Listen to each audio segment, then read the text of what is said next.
Halo pejuang porang, ketemu lagi di channel saya, Aksa Agromedia. Channel ini membahas berbagai tema pertanian, utamanya bertani porang. Kali ini, saya akan membahas lanjutan video saya sebelumnya, 2002, panen porang meledak. Apa dampak positifnya terhadap kondisi ini?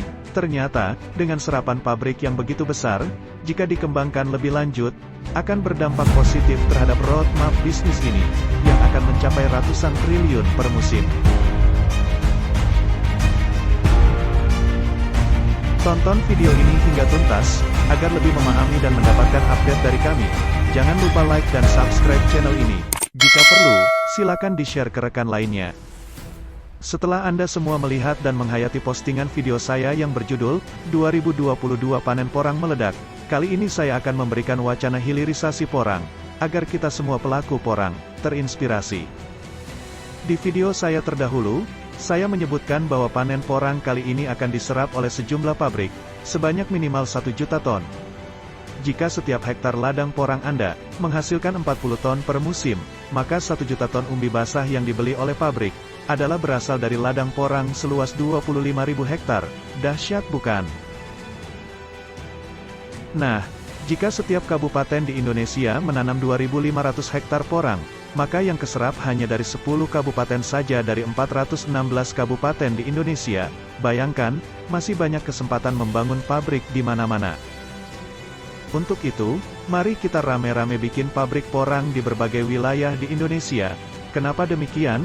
Agar industri kita ini benar-benar menggeliat sesuai harapan. Jadilah pejuang porang yang sesungguhnya, agar panen porang para petani bisa terbeli sebanyak-banyaknya.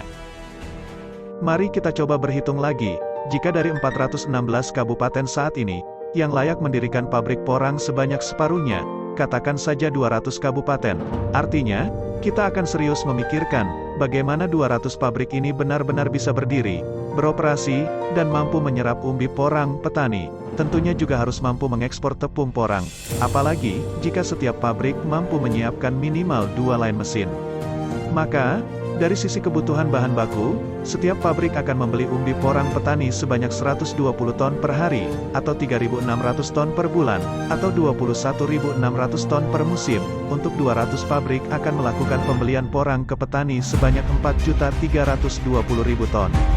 Sedangkan dari sisi ekspor tepung, dengan penyerapan sebanyak 4.320.000 ton tersebut, akan menghasilkan 324.000 ton tepung glukomanan. Jika harga tepung 150.000 per kilogram, maka roadmap bisnis perporangan di Indonesia adalah sebesar 48,6 triliun rupiah. Apalagi, jika setiap kabupaten di Indonesia memiliki minimal 1 pabrik saja, maka roadmap bisnis perporangan kita bisa mencapai 100 triliun lebih per musim. Luar biasa. Untuk itu, mari kita sama-sama memperjuangkan industri porang Indonesia, agar industri ini bisa menjanjikan kemakmuran bangsa. Pastinya, jika hal tersebut terjadi, kita akan mampu mengepalkan tangan sebagai wujud kemerdekaan ekonomi pelaku porang di Indonesia. Suatu saat, pasti ada momen, di mana kita bisa melambaikan tangan, dan mengucapkan, sayonara goncangan porang Indonesia. Sambil menunggu momen istimewa, jangan lupa klik like dan subscribe channel ini, agar kami lebih aktif memberikan informasi seputaran porang kita. Salam sehat dan sejahtera untuk kita semua, pelaku porang di Indonesia.